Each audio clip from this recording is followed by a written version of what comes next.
The promise of God is that which has taken my heart to seek after building a relationship with the Lord God that enables constant growth by the Lord's way of truth.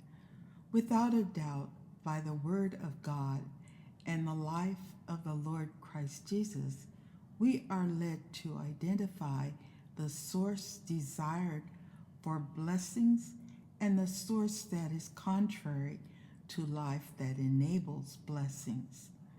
Isaiah 8:19, and when they shall say unto you, seek unto them that have familiar spirits, and unto wizards that peep and that mutter, should not a people seek unto their God? For the living to the dead? There is just not only a seeking after communication with the dead, but as well there is a dismissal of that which God's Holy Spirit inspired word says regarding life and death positions of man. Attention to God's word is of great necessity if any abiding relationship with the Lord God is desired. Isaiah 8:20 and 8:21.